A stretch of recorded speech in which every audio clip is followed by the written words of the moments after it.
नमस्कार, मैं राजेश सदंसी। भारी तबाही का मंजर उत्तराखंड के जोगीमठ में देखने को मिल रहा है। वहां पर जमीनें खिसक रही हैं, सड़कों में दरारें पड़ रही हैं। कहा जाता है कि जोगीमठ हिमालय का प्रवेश द्वार है। यह मशहूर है, जिसे ज्योति मठ के नाम से भी जाना जाता है। उत्तराखंड चमोली जिले के 165 फीट की ऊंचाई पर लगभग 1875 मीटर की ऊंचाई पर स्थित एक शहर है, जो बद्रीनाथ जैसे तीर्थ केंद्रों का प्रवेश द्वार कहा जाता है। यह आदि शंकराचार्य द्वारा स्थापित 4 प्रमुख पीठों में से एक है। धार्मिक, पौराणिक और ऐतिहासिक शहर होने के साथ ही आपको बता दें कि यहाँ से भारत और तिब्बत की जो सीमा है 100 किलोमीटर की दूरी पर है।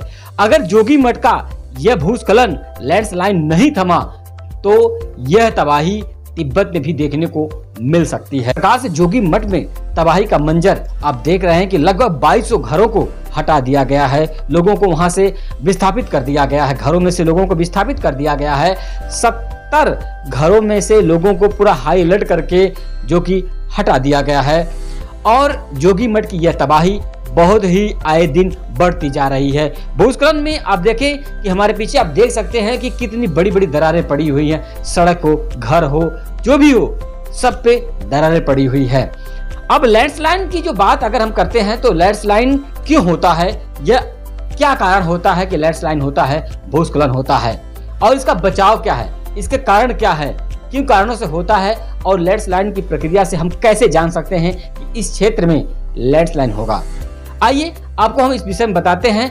जब आप लोग छोटे होंगे तो पढ़े होंगे क्लास 5 और क्लास 6 में कि समतल क्षेत्र, पहाड़ी क्षेत्र और पठारी क्षेत्र है। तो जब पहाड़ी क्षेत्र की बात आती है तो उस समय जब हमारे गुरुजी पढ़ाते थे तो आप लोगों को ये बताते थे कि पर्वतीय क्षेत्र, यानी पर्वतीय क्षेत्र में क्या क्या होता था। ज्वालामुखी भी आप लोग पढ़े होंगे और हिमस्खलन भी पढ़े होंगे आप लोग, लेकिन उस समय आप लोग भूस्खलन भी पढ़े होंगे। भूस्खलन की जब बात आती है तो यही भूस्खलन जो आप जोगीमठ में देख रहे हैं, इसी की बात मैं करने जा रहा हूं इस वीडियो में। पूरा वीडियो आप ध्यान से देखिए और समझिए कि भूस्खलन का कारण क्या होता है, इसे पहले कैसे हम अलर्ट हो सकते हैं। आइए जानते हैं इस वीडियो में। जब हम पहाड़ी क्षेत्र के भूस्खलन की बात करते हैं तो यह कई प्रकार के हो सकते हैं। इसमें चट्टानों के छोटे छोटे पत्थरों के गिरने से लेकर बहुत अधिक मात्रा में चट्टानों के टुकड़े को जो कि मिट्टी के साथ बहाव भी शामिल हो सकता है। बड़े बड़े पहाड़ आपने देखा होगा कि जो कि उत्तराखंड पहाड़ी क्षेत्रों में पूरा जमींदोज हो जाते हैं, यानी कि कई किलोमीटर दूरी तक यह पहाड़ खिसक जाता है और जमीन में धंस जाता है। आए दिन यह देखने को लोगों को मिलता है। बाढ़ का क्षेत्र हो तब भी भूस्खलन होता है। और आपको बता दें कि भूकंप आने से भी भूस्खलन की प्रक्रिया होती है। मानव गतिविधियां, जैसे आपको बता दें कि पेड़ों का कटाव, वनस्पतियों के हटाए जाने से भी होता है। सड़क किनारे खड़ी चट्टान के काटने से भी भूस्खलन होता है।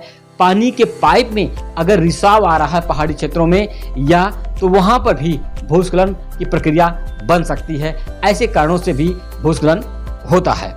आइए जानते हैं कि भूस्खलन से पहले क्या प्रक्रिया होती है। जब भूस्खलन आता है तो भूस्खलन से पहले की गई तैयारियों से आपको अपने घर तथा व्यापार में होने वाले क्षति या नुकसान को आप बचा सकते हैं। इसे कैसे जान सकते हैं आप कि अपनी काउंसिल से पता लगाएं कि आपके इलाके में इससे पहले कभी भूस्खलन हुआ है या उनके दोबारा कहां होने की संभावना है।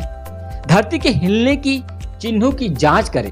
अब आपको यह भी मालूम नहीं होगा कि ये धरती के हिलने के चिन्ह है, ये कैसे आपको मालूम होंगे। आइए आपको हम बताते हैं। दरवाजे की खिड़कियों की चौखटों में अटकने, यानी लोग कहते हैं दरारें पड़ जाती हैं, इससे भी भूस्खलन का पता लग सकता है। दरारें जहां चौखटे में ठीक से नहीं बैठ रही हो, अगर चौखटे ठीक से नहीं बैठ रही हो, नहीं फिट रही हो, तो भी भूस्खलन का कारण है। बाकी के सारे घरों में से कुछ दूरी पर खिसक या झुक जाते हैं बरामदे, तो भी आप समझिए कि उस क्षेत्र में भूस्खलन होने वाला है।